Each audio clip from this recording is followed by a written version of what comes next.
मैं हूं नाविका कुमार और सवाल पब्लिक का शो में आपका स्वागत है। सवाल पब्लिक का ये ऐसा शो है जिसमें सीधे सवाल जनता पूछती है। आप भी चाहें तो आप अपना सवाल पूछ सकते हैं। तरीका बेहद आसान है। रोज की तरह अपना मोबाइल उठाइए और 15 सेकंड में अपना सवाल का वीडियो बनाएं और हमें 8097471285 पर भेज दें। अब आज के मुद्दे पर आती हूं। पश्चिम बंगाल में चुनाव के बाद हुई हिंसा को लेकर आज कोलकाता हाई कोर्ट ने बहुत बड़ी बातें कही हैं। कोर्ट में चीफ जस्टिस सहित 5 जजों ने एक साथ जजमेंट दिया और इनमें से 4 जज एक तरफ थे, एक जज ने डिसेंटिंग जजमेंट दिया और उन्होंने कहा है इस जजमेंट में कि सारे सर्कमस्टेंसेस ऐसे हैं कि सीबीआई की जांच होनी चाहिए।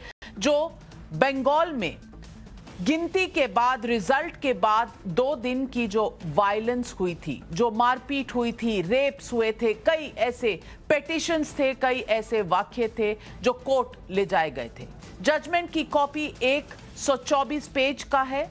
हमने, हमारी टीम ने पूरे जजमेंट को एक एक शब्द सहित पढ़ा है और उसमें से हमने 10 ऐसे चिन्ह निकाले हैं जिसे पढ़ेंगे तो आपको समझ आ जाएगा कि आज कोर्ट की कानूनी भाषा में क्या कहा गया है और उसको हम अलग बोलचाल की भाषा में भी आपके सामने रखने जा रहे हैं।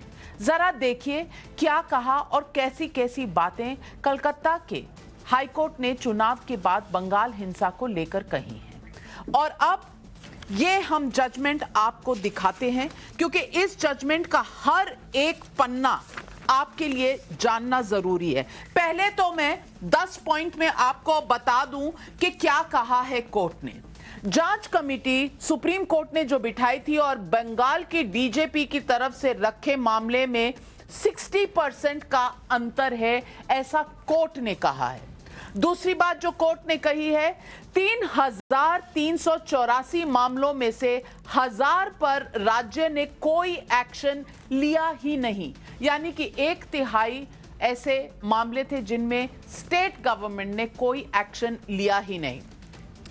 रेप, लूट जैसे कई मामले हैं जिसमें एसएचओ ने स्पॉट पर भी जाना जरूरी समझा ही नहीं और ये कोर्ट कह रहा है, हम नहीं कह रहे। और चौथी बात जो कोर्ट ने कही, राज्य ने रेप, मर्डर जैसी क्रूर घटना का भी संज्ञान ठीक से लेना उचित नहीं समझा। नंबर 5, कमेटी को 1979 केसेस की शिकायतें मिली जिसमें पीड़ितों की संख्या 15,000 है। ये जो कमेटी है ये कोर्ट ने बनाई थी। 2 मई 2021 से 5 मई 2021 तक 892 घटनाएं सामने आई हैं। राज्य सरकार की एजेंसियों ने मैनिपुलेटेड जांच की, लोगों का भरोसा तोड़ा। मैनिपुलेटेड जांच जो की है ये कोर्ट का शब्द है, हमारा बिल्कुल भी नहीं है। लोगों के साथ जो कुछ हुआ कोर्ट उसे मूक दर्शक की तरह नहीं देख सकता, ऐसा कोर्ट ने कहा है अपने 8वें पॉइंट में। और 9वें पॉइंट में कोर्ट ने कहा इलेक्शन कमीशन की जिम्मेदारी को भी अनदेखा नहीं कर सकते। नंबर 10, कोर्ट ने कहा है सरकारी अस्पतालों में पोस्टमार्टम भी ठीक से नहीं हुआ, परिजन को विश्वास नहीं है कि इनका ठीक से पोस्टमार्टम भी हुआ हो। ये सारी चीजें कोर्ट ने कहा है। आइए मैं अब आपको डिटेल में बताती हूं कि कोर्ट के फैसले किस पेज पर कैसे दिए हुए हैं, लेकिन इससे पहले हम सुनते हैं स्मृति ईरानी केंद्रीय मंत्री का एक बयान। मुझे लगता है कि अंतोगत्वा वो परिवार जिनके परिजनों की हत्या हुई, जिनकी बहू बेटियों का बलात्कार हुआ, वो परिवार जिनके घर लूटे गए, घर जलाए गए, वो परिवार जिन्हें अपना गांव, अपना घर छोड़ना पड़ा, जिनका दोष मात्र ये था कि वो भारतीय जनता पार्टी के कार्यकर्ता हैं अथवा भारतीय जनता पार्टी के समर्थक हैं, आज कोर्ट ने उनको संदेश और संकेत दिया है कि पूर्णतः न्याय होगा। ये वो महिला है जिसने देखा भारतीय जनता पार्टी के कार्यकर्ताओं को घर से घसीट के बाहर लिया जा रहा है, उनके घर जलाए जा रहे हैं, उन्हें शरणार्थी बनकर एक और प्रदेश में जाना पड़ रहा है, चुप बैठी रहीं। माँ ममता महिला तो छोड़िए, इनके अंदर का इंसान तक नहीं जागा। सच को आप हाई कोर्ट घसीटे या सुप्रीम कोर्ट घसीटे, सच नहीं बदलेगा। ये भारत है, लोकतंत्र है।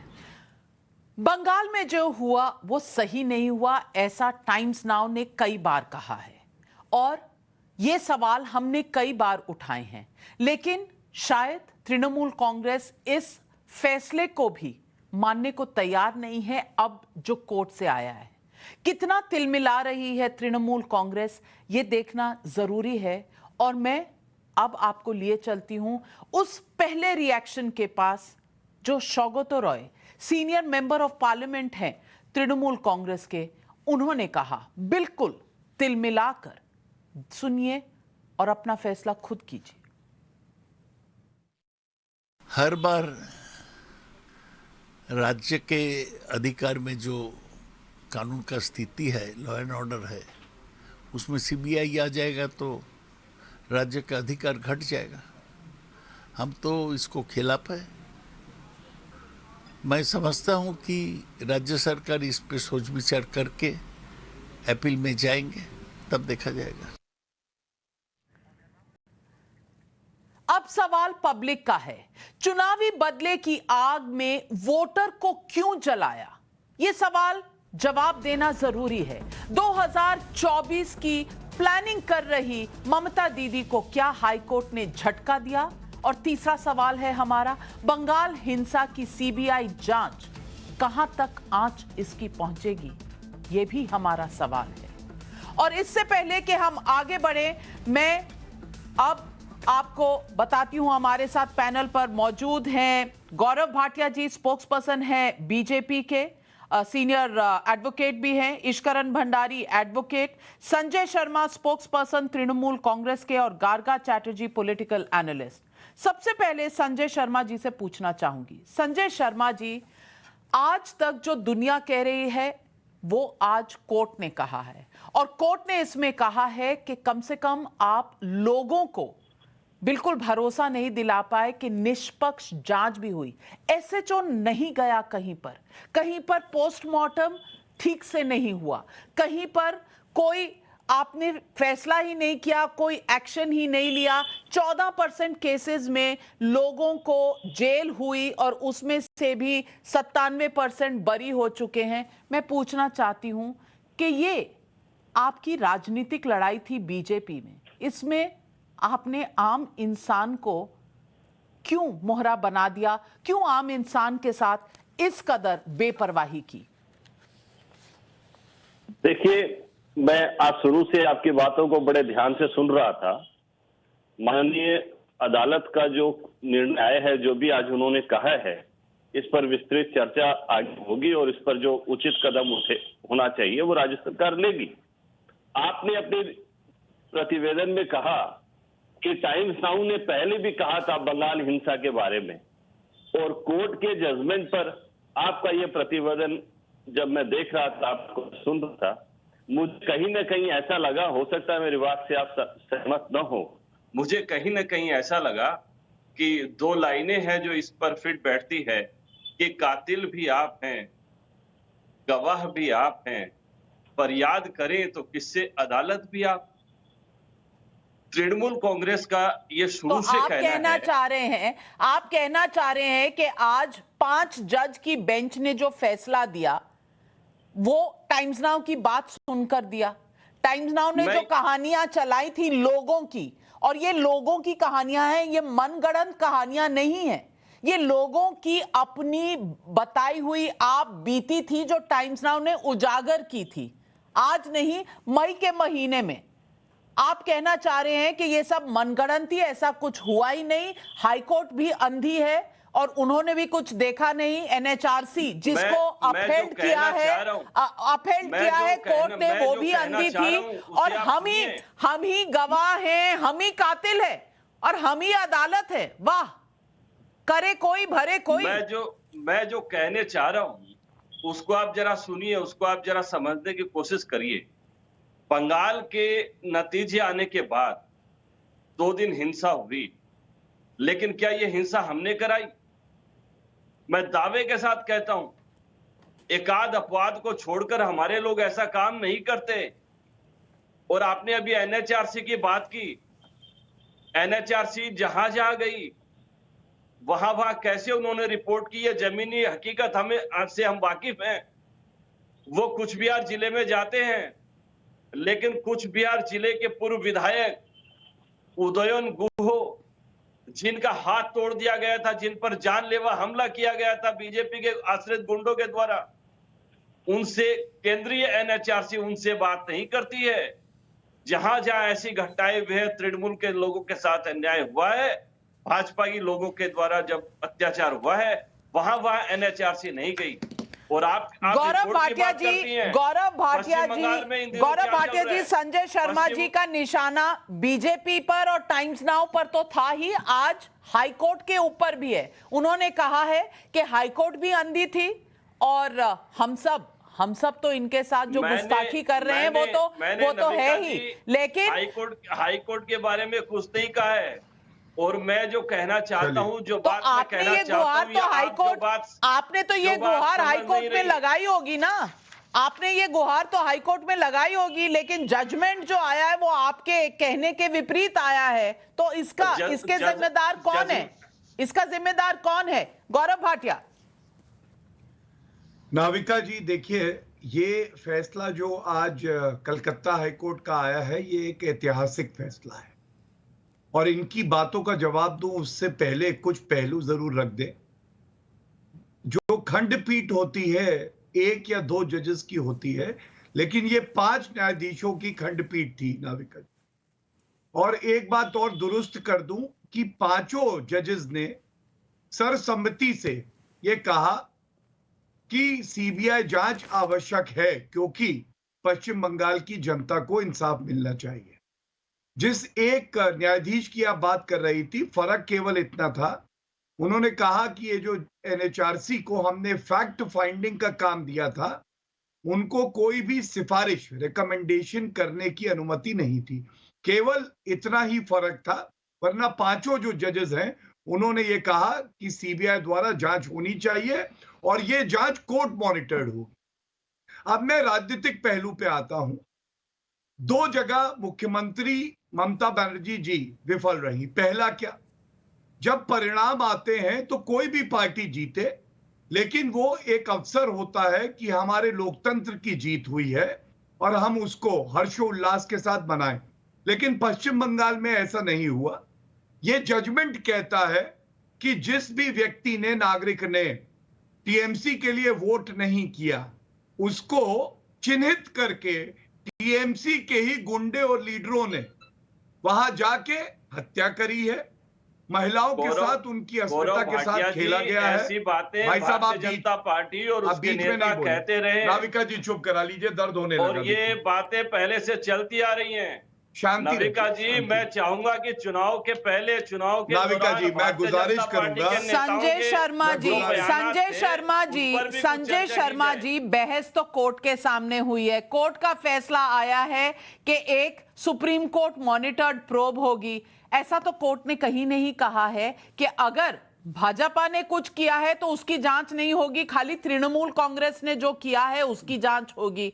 तो आप तिलमिला क्यों रहे हैं? नहीं, तो हम नहीं, आप तिलमिला क्यों रहे हैं? की बात में फर्क है। जब दोनों को कहा है तो आप एक पार्टी को कैसे दोषारोपण कर सकते हैं? क्योंकि आपने ये दलील दी थी कोर्ट में कि सीबीआई जांच की या कोर्ट मॉनिटर जांच की जरूरत ही नहीं है। आपका तो यही डिफेंस था कि हमारे हाथ में लॉ एंड ऑर्डर ही नहीं है, हमारे हाथ में लॉ एंड ऑर्डर ही नहीं है, तो इसीलिए हमारा कोई लेना देना नहीं है। गौरव भाटिया जी, एक मिनट।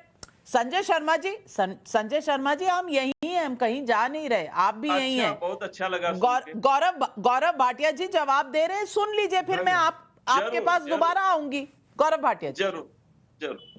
संजय जी, सच्चाई में बड़ी ताकत होती है, और जब सच्चाई बोली जाती है ना, और किसी का घिनौना चेहरा सामने आता है, वो तो तिलमिला जाता है।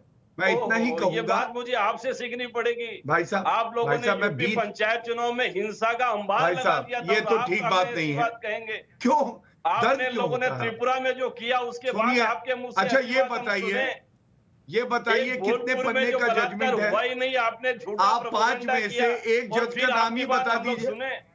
बोलिए बोलिए लीजिए। गौरव भाटिया जी, बोलिए। धन्यवाद। देखिए नाविका जी, मैं अपनी बात पूरी कर लूं। मुझे अच्छा नहीं लगता कि संजय जी के बीच में मैं बोलूं, ना वो मेरे बीच में बोले। अगर उनके तर्कों में धार होगी तो सारे दर्शक आपके देख लेंगे। 2 विफलता है बड़ी। पहली विफलता क्या है कि हिंसा होनी ही नहीं चाहिए थी, क्योंकि ममता बनर्जी चुनाव के परिणाम से पहले भी मुख्यमंत्री थी और बाद में भी मुख्यमंत्री बनी। हिंसा ना रोक पाना उनकी पहली विफलता। दूसरी विफलता क्या है कि कानून कहता है कि अगर किसी नागरिक को प्रताड़ित किया जाए तो वो कंप्लेंट देगा। आज का जजमेंट क्या कहता है, ये अहम बिंदु मैं समक्ष रख दूं आपके।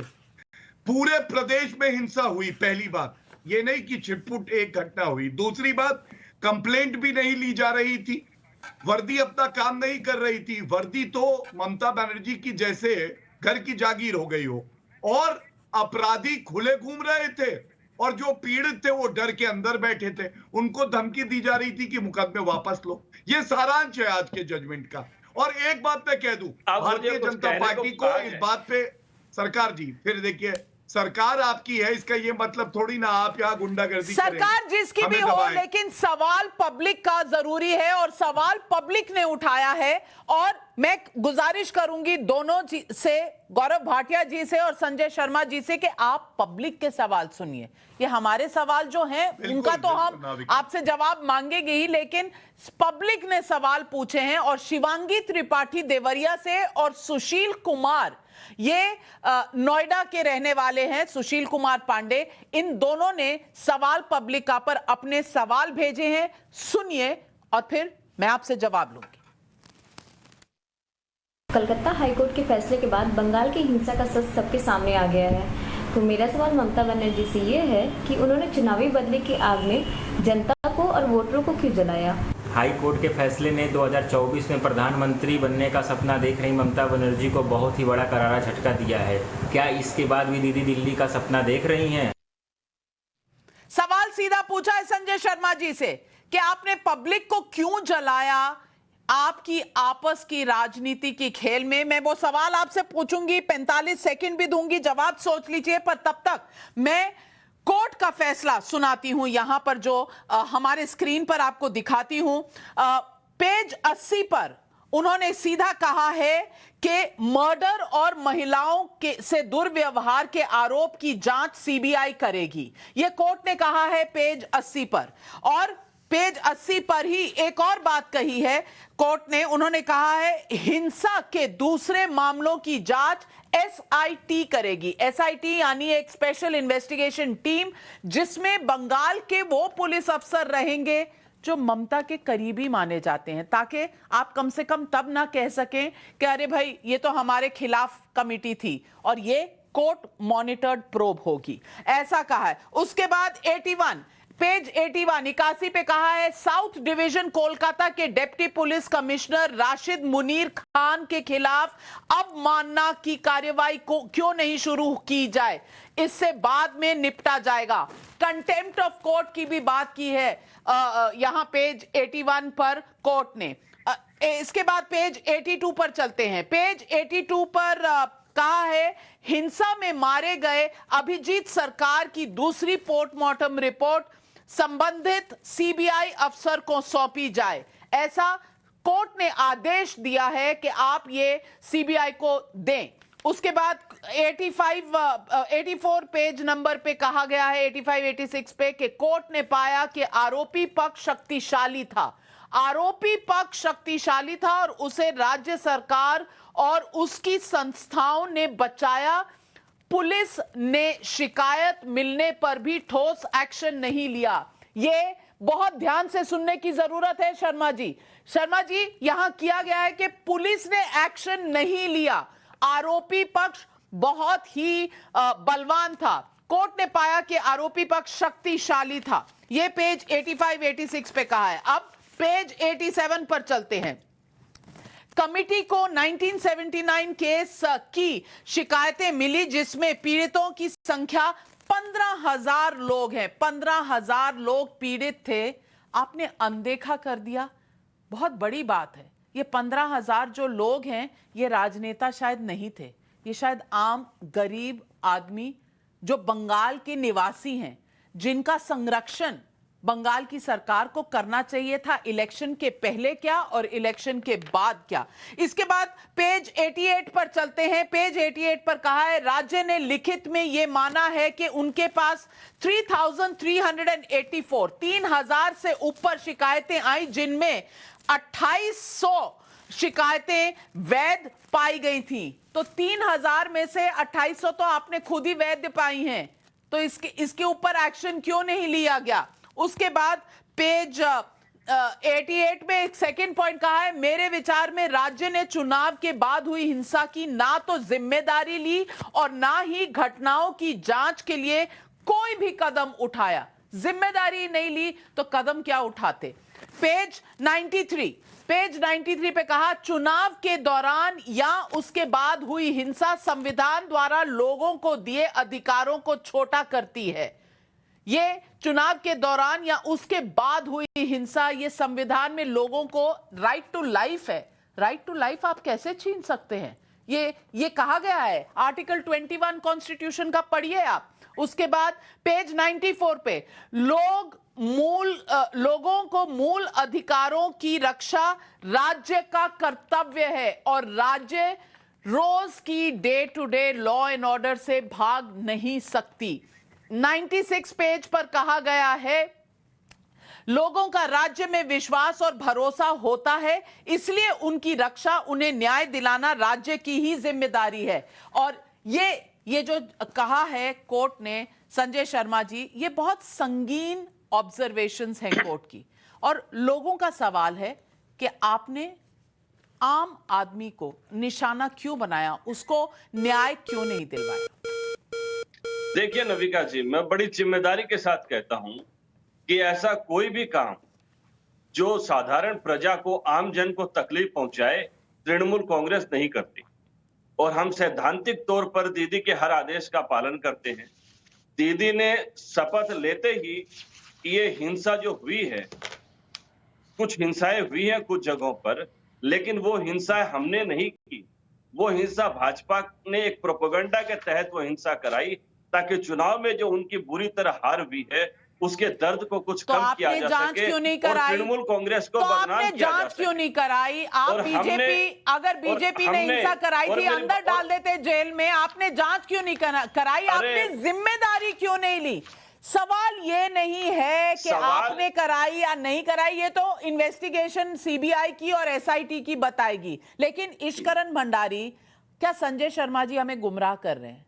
क्योंकि कोर्ट ने जो सवाल उठाया है वो ये कि जिम्मेदारी ही नहीं ली, और जिम्मेदारी राज्य की बनती थी या नहीं, इसके बारे में कोर्ट ने क्या कहा और संविधान क्या अच्छा नविका जी मैं आपसे एक सवाल पूछता हूं। सवाल मेरे से है, मुझे जवाब देने दीजिए। सवाल मेरे से है। चलिए भंडारी जी आप भी जवाब दे दीजिए, कोई बात नहीं। पहली बात तो मैं हैरान हूं कि टीएमसी के सपोर्टर या स्पोक्समैन यहाँ पे आके जनता से माफी क्यों नहीं मांगते। हाई कोर्ट की साफ टिप्पणी है कि कंप्लेंट्स के ऊपर एक्शन नहीं लिया गया। और कौन सी कंप्लेंट्स? एक मिनट मुझे खत्म करने दीजिए। कौन सी कंप्लेंट? कौन सी कंप्लेंट? मैं आपको इंटरप्ट नहीं किया, प्लीज मुझे मत इंटरप्ट करने दीजिए। आप तो किसी को भी खत्म कर सकते हैं, पता है मुझे। आप किसी को भी खत्म कर सकते हैं, तभी आप ऐसी बात कर रहे हैं। आप किसी को भी खत्म कर सकते हैं, इसमें कोई बहुत बड़ी बात नहीं है। उसके बाद क्या होता है वो देखा जाए। जो यहाँ पे हाई कोर्ट ने किया है कि एसएचओ मौके पे नहीं गया, कि जहाँ पे कहा जा रहा है कंप्लेंट्स दर्ज नहीं हो रही, जहाँ पे पाया जा रहा है एक्शन नहीं हो रहा है, कम से कम, और जरूरत पड़ रही है कि सीबीआई को इन्वेस्टिगेशन दे दी जाए, कम से कम आके जनता से माफी मांग के बात शुरू करनी चाहिए थी। क्योंकि जो एलिगेशंस हैं वो बहुत गंभीर है और हाईकोर्ट ने उनमें प्राथमिकता पाई है, तभी सीबीआई को दिया है। दूसरी बात, हाईकोर्ट एसआईटी सेटअप की है, उसको कोर्ट मॉनिटर करेगा। ये किसी भी राज्य के लिए इससे ज्यादा क्या बात हो सकती है कि कोर्ट को ऐसे एक्शन और ऐसे कड़े कदम लेने पड़ रहे हैं, वो भी कॉन्स्टिट्यूशन बेंच को लेने पड़ रहे हैं, और यहाँ पे आके हम बहस कर रहे हैं। आपके एसएचओ क्यों कंप्लेंट दर्ज नहीं कर रहे थे, क्यों मौकों पे नहीं जा रहे थे, इस बात का प्लीज आप जवाब दे दीजिए। आप बार बार ये कह रहे हैं कि उन 3 दिनों में जवाब दीजिए संजय शर्मा जी, जवाब दीजिए संजय शर्मा जी। मैं इन लोगों को मैं सुन रहा हूँ, भाई साहब भंडारी जी को भी मैं सुन रहा हूँ। हम किस बात की माफी मांगे? जो गलत काम हमने किया ही नहीं। माफी तो भाजपा नेताओं को मांगनी चाहिए। चुनाव के पहले से ही पूरे चुनाव के दौरान इनके जो हिंसा को उकसाने वाले जो बयानात रहे और चुनाव में हारने के बाद जिस तरीके का प्रोपेगेंडा इन लोगों ने किया, इनको शर्म आनी चाहिए। ये बोल कैसे लेते हैं ऐसी बातें? इनको उत्तर प्रदेश की अभी पंचायत चुनाव के बाद की हिंसा नहीं दिखती, जहां ये लोग एक्सपर्ट है ये सब काम करने में। त्रिपुरा में राजनीतिक हिंसा ये लोग करते हैं वो नहीं दिखती, और बंगाल में जब हम हिंसा करते मामला नहीं दर्ज कीजिए ना, किसी ने रोका है? कोर्ट में मामला दर्ज कीजिए, कोर्ट में मामला दर्ज कीजिए। ये मामला कोर्ट तक गया, कोर्ट का डिसीजन आया। गार्गा चैटर्जी, मैं आपसे पूछना चाहती हूँ, गार्गा चैटर्जी, मैं आपसे पूछना चाहती हूँ कि आज कोर्ट ने वर्डिक्ट दिया है, और मैं पूछना चाहती हूँ आपसे कि कोर्ट कह रहा है कि राज्य जिम्मेदारी लेने से इनकार कर रहा है, जबकि जिम्मेदारी राज्य की थी। गार्गा चैटर्जी, 15,000 लोगों की जिंदगी और मौत का सवाल था, 15,000 लोग इंपैक्ट हुए इससे, और आपके यहां एसएचओ को टाइम नहीं था जाकर जगह, वारदात की जगह पर जाकर संज्ञान ले ले? आपके यहां पता नहीं था कि 3,500 जो केसेस आए हैं उसमें से 2800-2900 केस तो आपकी अपनी पुलिस ने कहा वैध केस हैं? तो गार्गा चैटर्जी, एक्शन को क्यों भूल गए? एक्शन क्यों भूल गए? क्या ऑर्डर था कि एक्शन मत करिए? देखिए, पिछले 1-1.5-2 साल से तमाम हिंदी चैनलें जो हैं, जो दिल्ली मुंबई वाले चैनल हैं, ऐसे बहुत सारे प्रोग्राम्स किए हैं। फिर उसके बाद ये दिल्ली से आ गए ये लोग यहाँ उड़ते उड़ते। उसके बाद बांग्ला की जनता ने अपनी उत्तर दी, उसके बाद ये केसेस हुए, उसके बाद आज ये सीबीआई के पास ये केस चला गया, सामने बाई इलेक्शन है, वहां फिर बांग्ला की जनता उत्तर देगी। उसके बाद यूपी के भी जनता भी वेट कर रहा है उत्तर देने के लिए। यही बात है, यूपी का जनता भी वेट कर रही है। तो आपका कहना है, ईश्वरन भंडारी, इलेक्शन से मतलब है, इलेक्शन से सरोकार है, आगे पीछे लोग मरते रहे उससे कोई सरोकार नहीं है इनको। मैं बहुत हैरान हुआ, ये मुझे तर्क समझ नहीं आया कि यूपी की जनता जो भी वोट करेगी, आप एक मुझे बोलने दीजिए, मेरी बारी है, मैं किसी की बारी में इंटरप्ट नहीं करता, मुझसे सवाल है, मुझे बोलने दीजिए। मैंने आपको एक बारी भी इंटरप्ट नहीं किया। आप बोल लीजिए फिर मैं बोल लेता हूँ, आप बोल लीजिए फिर मैं बोल लेता हूँ। बोल लिया आपने, मैं बोल लूं? मैंने आपको इंटरप्ट नहीं किया था। कोई भी चुनाव का परिणाम आए, उसका लॉ एंड ऑर्डर से, उसका रेप से या मर्डर से क्या आपको क्लीन चिट मिल जाता है? कोर्ट ने आपको क्लीन चिट नहीं दिया, कोर्ट ने सीबीआई को दिया है। लॉ एंड ऑर्डर एक स्टेट का सब्जेक्ट था, जांच ढंग से क्यों नहीं हुई, कंप्लेंट ढंग से क्यों दर्ज नहीं हुआ, उसका इलेक्शन में क्या रिजल्ट आएगा उसका क्या लेना दिल्ली वाले नहीं है, हम लोग दिल्ली वाले नहीं है, सीबीआई भेजने वाले तो आप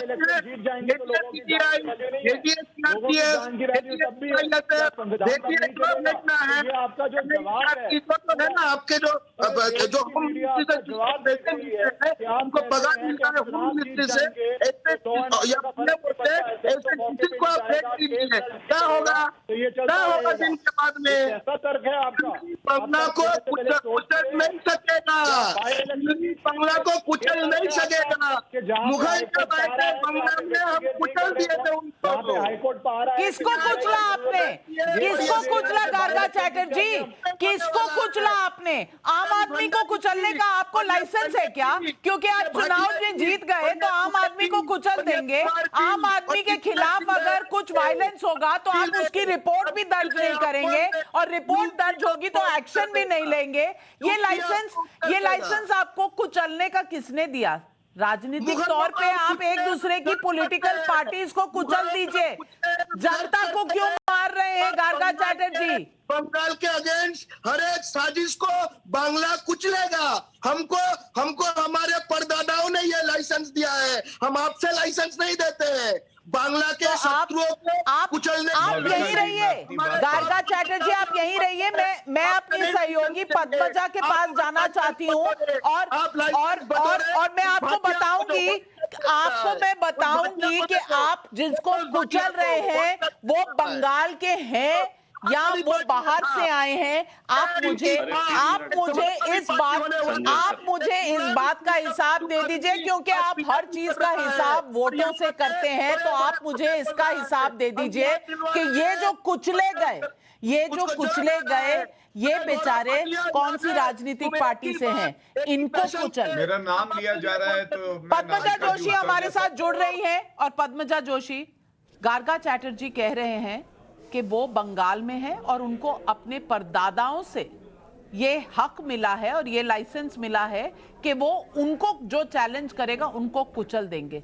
जरा इनको बताइए कि इन्होंने किन किन को कुचला, वो कौन है लोग जिनको इन्होंने कुचला, क्या इसका लाइसेंस है उनके पास?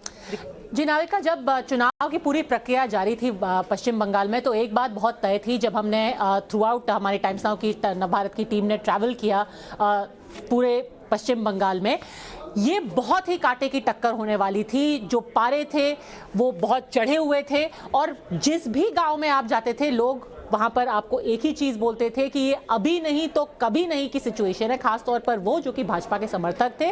और उनको ये भी बात का इल्म था पहले से ही कि मैडम हम इस बार पिटेंगे तो बहुत अगर हम लोग नहीं जीते, अगर भारतीय जनता पार्टी नहीं जीती, क्योंकि एक जो कल्चर है पॉलिटिकल वायलेंस का, कहीं भी पश्चिम बंगाल में आप बात कीजिए, तृणमूल कांग्रेस उसी कल्चर से पैदा हुई है जहां खुद ममता जी को बहुत प्रताड़ना झेलनी पड़ी। जब लेफ्ट के साथ उनका झगड़ा था, जब लेफ्ट को उन्होंने चैलेंज किया तो उनको सरेआम पीटा गया था, हर कोई उस बात को याद रखता है। और अब वही कल्चर ट्रांसलेट हुआ है, जो लेफ्ट के लोग थे जिनको हरमत कहा जाता है, भारी मात्रा में टीएमसी का हिस्सा बन चुके हैं, और जो पोजीशन पहले टीएमसी की थी वो अब बीजेपी की हो चुकी है। तो जो वो लेफ्ट बनाम टीएमसी था, अब वो टीएमसी बनाम भाजपा हो चुका है। पर किसी को भी ये अंदेशा नहीं था कि जिस लेवल पर वायलेंस शुरू हुआ 2 मई के बाद, 2 मई की रात को आपको याद होगा जो पहला वाकया था, खुद शुवेंदु अधिकारी जब नंदीग्राम गए थे तो उनके काफिले पर हमला किया गया था।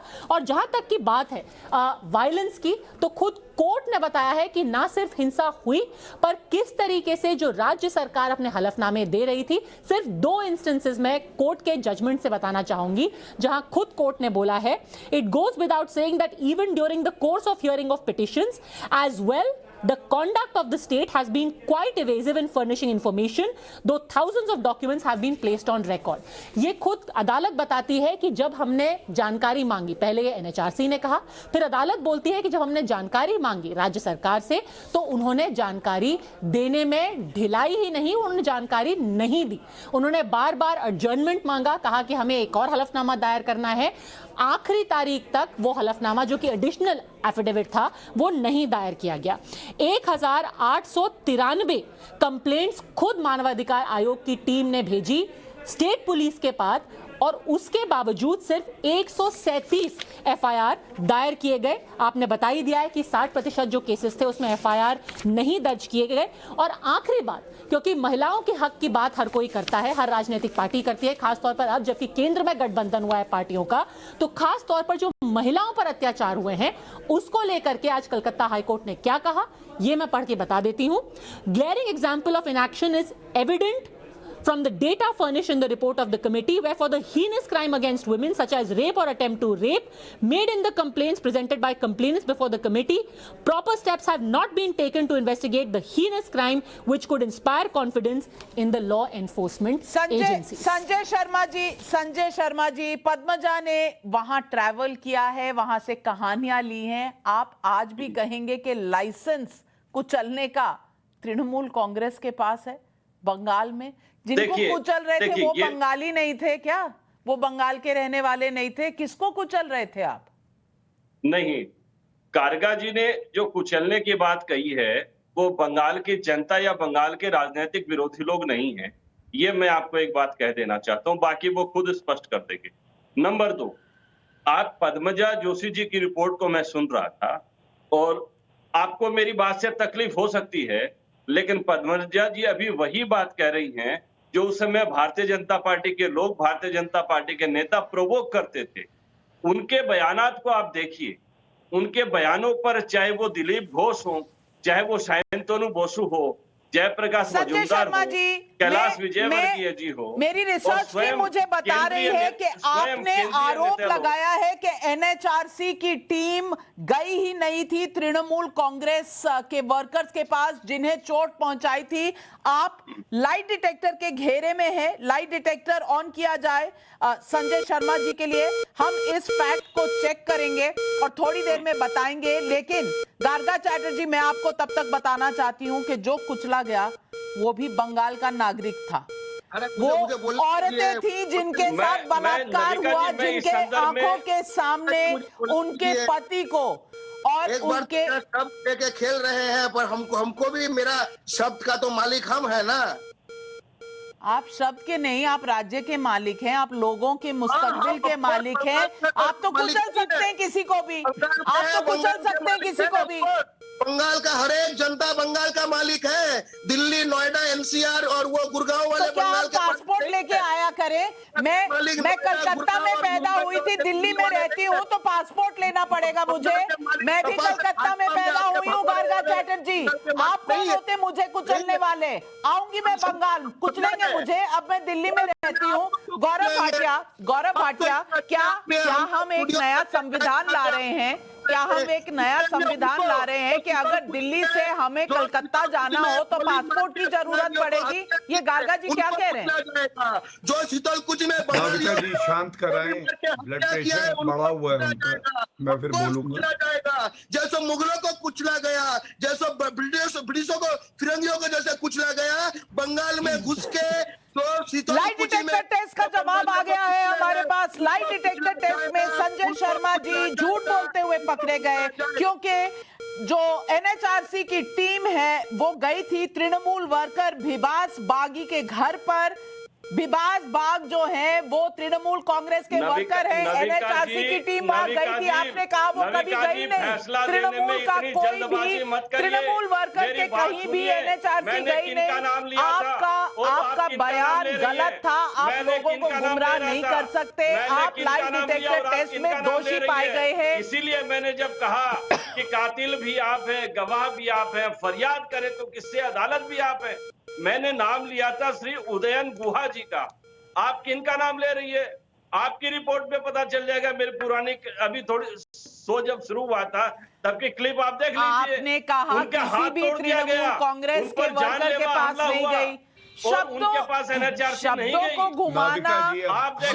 को घुमाना, लोगों को कुचलना बखूबी जानते हैं आप संजय शर्मा जी। मैं तो क्या चीज हूँ? आपने कई लोगों को कुचल दिया, लोगों को कुचल दिया वहां। मैं तो क्या चीज हूँ? मैं तो क्या चीज हूँ? यहाँ पर गार्गा चैटर्जी कह रहे हैं कि मैं कलकत्ता में जन्मी हूँ लेकिन अब दिल्ली में रहती हूँ, तो वहां आने के लिए मुझे उनकी परमिशन की जरूरत पड़ेगी, नहीं तो कुचल डालेंगे मुझे, कुचल डालेंगे मुझे। इंडिया का प्लेन से आ जाओ, बिजनेस क्लास से आ जाओ, फर्स्ट क्लास से आ जाओ।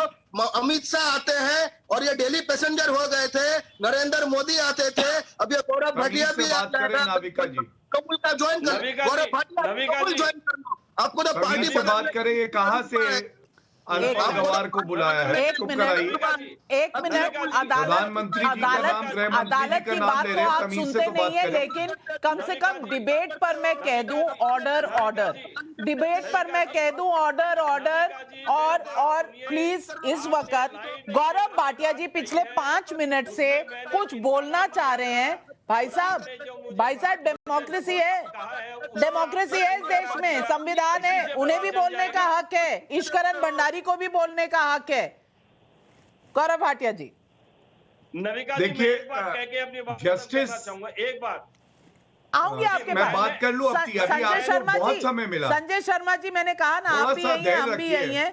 दिल्ली में नहीं तो कलकत्ता में मिलेंगे। रुक जाइए, ट्रेन में थोड़ा ब्रेक लगाइए। थोड़ा सा कहना चाहता हूं कि मैंने, आपने जो नाम लिया, मैंने उनका नाम नहीं लिया था। चलिए, हो गया, उदयन गुहा का नाम लिया था। उस पर आप लाइव डिटेक्शन टेस्ट करवाइए ना। अच्छा, तो ऐसे तो आप 1000 नाम दे दीजिए, बीजेपी भी 1000 नाम दे देगी। आपने कहा किसी तृणमूल कांग्रेस के यहाँ नहीं गए, और गुहो साहब का भी नाम लिया आपने, लेकिन आपने कहा किसी भी तृणमूल। अच्छा ठीक है, अगर आप नहीं मानते तो मैं आपका साउंड बाइट निकलवाती हूँ। दूध का दूध, पानी का पानी हो जाएगा। बिल्कुल बिल्कुल। हम आपकी साउंड बाइट निकाल रहे हैं, तब तक हाँ। थोड़ी सी सांसें लीजिए। बिल्कुल थोड़ा सा बताइएगा जरूर। हाँ। बिल्कुल बताऊंगी गौरव भाटिया, तब तक आप देखिए नाविका जी, संजय जी ने कहा कि आप अदालत हो गई हैं, तो जस्टिस नाविका कुमार कब बनी आप मुझे नहीं पता है, लेकिन नाविका नहीं, जी मैं तो एक बात कातिल भी हूँ, मैं तो कातिल भी हूँ, हथकड़ी लगा के ले जाइए जेल में। मैं तो कातिल भी हूँ, गवाह भी हूँ। अदालत तो बहुत बाद में आता है, पहले तो मैं कातिल हूँ। हथकड़ी लगवा दीजिए भाई। आप दोनों सत्ता में है, एक सेंटर में, एक स्टेट में। मुझे हथकड़ी लगाने में कितना समय लगेगा? दोनों मिलकर हथकड़ी भी लगा दीजिए, फांसी भी दे दीजिए, कोई प्रॉब्लम नहीं है। पर भी आप इश्यू बनाएगी, स्वागत है। चलिए संजय जी, सबकी बात सुनिए, अच्छा लगेगा, एक अच्छी चर्चा हो पाएगी। धन्यवाद। देखिए, आप क्या अभी भी मुलायम सिंह का बात भी सुनते हैं क्या? एक घुमा के पड़ेगा। चुप हो जाइए, बदतमीजी मत करिए, चुप कराइए इसको, गुंडों को मत लाया करिए अपने चैनल पे। नाविका जी, गार्गा चैटर्जी, गार्गा चैटर्जी, बदतमीजी नहीं करेंगे। गार्गा चैटर्जी, गार्गा चैटर्जी, कुचलने की जिनको आदत हो, कुचलने की जिनको आदत हो, प्लीज हमें मजबूर मत करिए कि हमको भी पुलिस बुलानी पड़े, और कम से कम उम्मीद रखते हैं कि पुलिस हमारी सुन भी लेगी। Garga Chatterjee, no personal attacks, no personal attacks. Garga Chatterjee, आप पर्सनल अटैक नहीं कर सकते, मुद्दे पर बात करिए, मुद्दे पर बात करिए, मुद्दे पर बात करिए। क्लिप दिखा देंगे, याद नहीं है गौरव भाटिया? नाविका जी ऐसे प्लीज। गार्गा चैटर्जी, आपका फेडर डाउन करना पड़ेगा मुझे, आपका फेडर डाउन करना पड़ेगा, क्योंकि कुछ रूल्स चलते हैं। इससे पहले कि मैं गौरव भाटिया जी के पास जाऊं, पब्लिक का एक सवाल सुन लेते। शिशिर ने सवाल भेजा है भोपाल से, और ये ट्विटर पे अभी आया। वो कहते हैं, बंगाल में जो आज कोर्ट ने जो कहा वो ममता बनर्जी ही नहीं, एक राज्य की साख पर भी धब्बा है।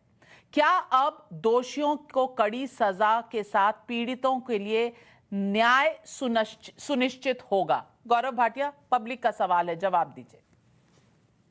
देखिए नाविका जी, बिल्कुल संजय जी ने जो भी बातें उठाई, हमारे मतभेद हो सकते हैं, लेकिन एक शिष्टाचार था। लेकिन एक यहाँ पे ऐसे वक्ता बैठे हैं जो अभद्र भाषा का इस्तेमाल कर रहे हैं प्रधानमंत्री जी, गृह मंत्री जी के लिए, ये चर्चा नहीं हो सकती। और यही दिखाता है कि टीएमसी की गुंडागर्दी क्या होती है, जो आज इस जजमेंट में भी है। और नाविका जी, हमारे लोकतंत्र के स्तंभ, सबसे पहली जिम्मेदारी सरकार की होती है, लॉ एंड ऑर्डर बना रहे। वो लॉ एंड ऑर्डर ध्वस्त हो गया, ममता बनर्जी मस्त हो गई, इंसाफ भी नहीं दिला पा रही थी। लेकिन भारतीय जनता पार्टी के राष्ट्रीय अध्यक्ष, जब ये खबर आई कि पश्चिम बंगाल में हिंसा हो रही है, जेपी नड्डा जी खुद गए पश्चिम बंगाल, वहां पे जो पीड़ित परिवार थे उनका दर्द बांटा, और तब हमने कहा था कि हम ये सुनिश्चित कराएंगे कि जो पीड़ित परिवार हैं उनको इंसाफ मिले। इसी तरह से न्यायपालिका ने दिखाया कि जहां एक निठल्ली निकम्मी सरकार जो गुंडों के साथ खड़ी है, उसको कैसे सबक सिखाया जाता है। आज ये फैसला उसी की कड़ी में दिया गया है, और मीडिया ने भी एक बड़ा योगदान दिया सच्चाई दिखा के। मैं एक बात जरूर कहूंगा कि आज का फैसला ये बताता है कि लोकतंत्र में हिंसा की जगह नहीं है। चुप करा लीजिए नाविका जी, गार्गा चैटर्जी, गार्गा चैटर्जी, आपका कष्ट क्या है? इनका इलाज करवा देते हैं। आपका कष्ट क्या है गार्गा चैटर्जी? एक मिनट तसल्ली कर लीजिए। आप बोलना चाहते हैं ना, ऐसे इतना तेज बोलेंगे तबीयत खराब हो जाएगी। एक मिनट रुक तो जाइए। एक मिनट, आप क्या कहना चाहते हैं? जब इतना भावुक होकर बोलेंगे तो समझ में नहीं आएगा। आराम से मैं सुन रही हूँ, दर्शक भी सुन रहे हैं, आप आराम से बताइए कष्ट क्या है। आप इसको पूछो, गौरव भाटिया तुम भाजपा को गाली नहीं देते थे? तुम बोलो, सबके सामने बोलो कि क्या बोल रहे हैं? तुम देते थे, तुम सपा में थे। नाविका जी, व्यक्तिगत टिप्पणियां जो कर रहे हैं, ये गुंडों की तरह बात कर रहे हैं, अच्छा नहीं लगा। पार्टी में थे, तब भी दिल्ली में थे। गुंडागर्दी अच्छी नहीं लगी। गार्गा चैटर्जी, मैं आपसे आखिरी बार पूछ रही हूँ। गार्गा चैटर्जी, आपसे आखिरी बार पूछ रही हूँ। आप हमारे दर्शक शोर और छाती पीटने के आदी नहीं हैं। आपने अगर कुछ टिप्पणी करनी है। जो सब्जेक्ट है वो है आज का हाई कोर्ट का जजमेंट। इस पे आप कुछ बोलना चाहे? नहीं है वो। आप बहुत हाई कोर्ट वाले हैं, ये सपा में थे, सपा में थे, भाजपा में। गौरव भाटिया सपा में थे या गौरव भाटिया बीजेपी में है, ये मुद्दा नहीं है आज का गार्गा चैटर्जी। संजय शर्मा जी और ईश्वरन भंडारी, मैं आप दोनों की राय लेना चाहती हूं कि क्या अभद्र भाषा इस चैनल पर इस वक्त जब हम एक बहुत संवेदनशील मुद्दे पर चर्चा कर रहे हैं, क्या होनी चाहिए? एक नाविका जी, एक विनम्रता से बात करनी चाहूंगा। संजय जी कर रहे हैं, मैं उनसे एग्री नहीं करता, पर सभ्य बहस हो रही है। आप प्लीज उन लोगों को बुलाया कीजिए जो जजमेंट पढ़ के आए या विषय को पढ़ के आए। ये मुझे लगता है विषय पढ़ के आए नहीं, जो चौथे गेस्ट हैं तभी पर्सनल टिप्पणियां भी कर रहे हैं और सिर्फ चलाई जा रहे हैं। कोई बात में ना दर्शकों को समझ आएगा ना हमें समझ आ रहा है कि बोल क्या रहे हैं, और बीपी बढ़ गया तो आपके ऊपर मेडिकल बिल का केस ठोक देंगे टाइम नाउ के ऊपर साथ में। प्लीज इन सभी लोगों को लेकर संजय शर्मा जी, मुद्दे की बात करेंगे। आपको किसी सपोर्टर की जरूरत है अगर मुद्दे की बात करनी है? क्योंकि अभद्र भाषा से मुझे तो कम से कम बहुत ज्यादा संकोच है और मैं पर्सनल अटैक्स नहीं चाहती। तो अगर आपकी इजाजत हो तो मैं गार्गा चैटर्जी का माइक म्यूट कर रही हूं। अगर वो रहना चाहे रह सकते हैं, लेकिन अभद्र भाषा और हमारे ख्याल अलग अलग हो सकते हैं, लेकिन हम आपस में इतना बैर नहीं रखते कि हम एक दूसरे को अभद्र भाषा से संबोधित करें। गार्गा चैटर्जी, आप रहना चाहे रह सकते हैं, पर आपका माइक अब अप नहीं होगा, ये फैसला लिया जा चुका है। संजय शर्मा जी, मैं आपसे पूछना चाहती हूं कि जिन्होंने चोटें खाई या जिनके खिलाफ ये कुछ हुआ, वो कुछ महिलाएं थी जिनका रेप हुआ, ऐसे एलिगेशंस है, और कुछ ऐसे भी वाक्य हुए जो उस वक्त हमने पढ़े थे कि एक बच्चे के सामने उसकी दादी का बलात्कार हुआ, उसकी मां के साथ हुआ, उसके बाप को, एक हस्बैंड को बीवी के सामने मार दिया गया, पति को बीवी के सामने, बेटे को मां के सामने मार दिया गया। क्या ये किसी भी सिविलाइज्ड नेशन में ऐसा होना चाहिए? और अगर ऐसा हुआ है तो क्या पुलिस को एक्शन नहीं लेना चाहिए था? क्यों नहीं हुआ? देखिए, मैं पूरी जिम्मेदारी के साथ कहता हूं कि सभ्य समाज में किसी भी प्रकार की हिंसा के लिए कोई स्थान नहीं। और जहां तक बंगाल में चुनाव के बाद की हिंसा की बात है, मैं अभी भी पूरी जिम्मेदारी के साथ एक बात कहना चाहूंगा, और आपको अभी एक बात और बताना चाहूंगा, आपको आश्चर्य लगेगा। चुनाव के पहले भी और काफी सारे बीजेपी के प्रोपेगेंडा में ऐसे देखे गए कि कोई साधारण आमजन की भी मृत्यु हो गई, किसी और कारण से उनका निधन हो गया, इन लोगों ने अपना कार्यकर्ता बताकर ट्वीट कर देते थे, और बाद में पुलिस जांच में दूध का दूध और पानी का पानी होता था। बंगाल में इन दिनों जिन लोगों के साथ हुआ वो बीजेपी के थे ही नहीं, आम आदमी थे, तो मर गए तो क्या हुआ? गौरव भाटिया, जवाब दीजिए। नहीं, फिर मेरी बात को आप गलत इंटरप्रेट करेंगी तो ये आपको बहुत समय मिला, हमने सुना भी। मैं आपको एक सभ्य चर्चा हो, मैं आपकी बात का उत्तर दे आप यदि वहां बैठी ही इसलिए हैं कि हमें आप क्वेश्चन कर सके तो क्षमा कीजिए, ये भी बात सही नहीं है। मेरी बातों को आप ध्यान से संजय जी अब सुनिए। हमने कब कहा, आप मेरी बात से सहमत होंगे अगर आप संजय शर्मा जी, आज आपने मुझ पर आरोपों की बौछार कर दी है। अभी आपने कहा कि मैं सिर्फ एक साइड लेने के लिए बैठी हूं। इससे पहले आपने कहा कि मैंने आपके ही वक्तव्यों को तोड़ा मरोड़ा, और मैंने कहा कि एनएचआरसी टीएमसी के किसी के यहां गई नहीं, आप गुहो जी की बात कर रहे थे। मैं आप ही का कहा हुआ आज की डिबेट में आप ही का वक्तव्य पेश कर रही हूं, सुनिएगा, ध्यान से सुनिएगा। वह तृणमूल के लोगों के साथ अन्याय हुआ है, भाजपा के लोगों के द्वारा जब अत्याचार हुआ है वहां एनएचआरसी नहीं गई, और वह तृणमूल के लोगों के साथ अन्याय हुआ है, भाजपा के लोगों के द्वारा जब अत्याचार हुआ है वहां एनएचआरसी नहीं गई। और आप सुन लिया संजय शर्मा जी, जहां तृणमूल के लोगों पर अत्याचार हुआ है वहां एनएचआरसी नहीं गई। खाली 2 लाइन आपने लगा दी, पर आपने यही कहा था ना, उसके बाद बुआ का नाम लिया था, उनके पास नहीं गई। वो पूरा मेरी टिप्पणी सुनाइए। दूध का दूध। ईश्वरन भंडारी, आप एडवोकेट हैं, मुझे तो कटघरे में खड़ा किया हुआ है इस शो में, मेरे ही शो में। आप बताइए। मैं एक बात चाह रहा हूँ। मैं भंडारी जी आपको एक मिनट रोकता हूँ। भंडारी जी आप कह चुके, संजय शर्मा जी, भंडारी जी बोल रहे हैं।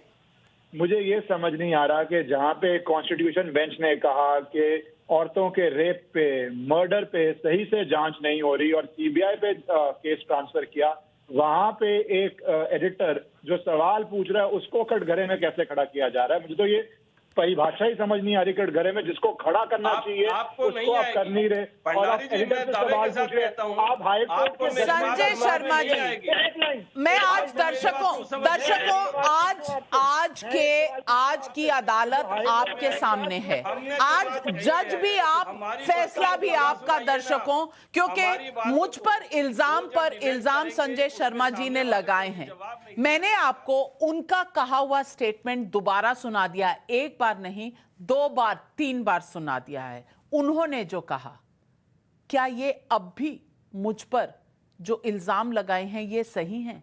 जिन्होंने खुद कहा कि एनएचआरसी ने हमारे किसी वर्कर का नहीं देखा, बाद में उन्होंने गुहा जी का नाम लिया, लेकिन पहले कहा जहां जहां तृणमूल के ऊपर वार हुआ है वहां एनएचआरसी नहीं गई। मैंने उस बात को उठाया तो मैं गुनहगार, आज हाईकोर्ट ने उठाया तो हाईकोर्ट गुनहगार। मैं समझना चाहती हूं कि तृणमूल कांग्रेस चाहती क्या है। मुझे कहती है कातिल भी मैं, गवाह भी मैं, अदालत भी मैं। आज तृणमूल कांग्रेस क्या कर रही है, सोचने की बात है। और यही आम आदमी का सवाल है, सवाल पब्लिक का है कि अब न्याय मिलेगा क्या, अब इन्वेस्टिगेशन सही से होगी क्या, क्योंकि अब अदालत बीच में है। आज की डिबेट खत्म करते हैं यहीं पर। छोटा सा ब्रेक लेती हूं, ब्रेक के उस तरफ कई बड़ी खबरें, जाइएगा मत।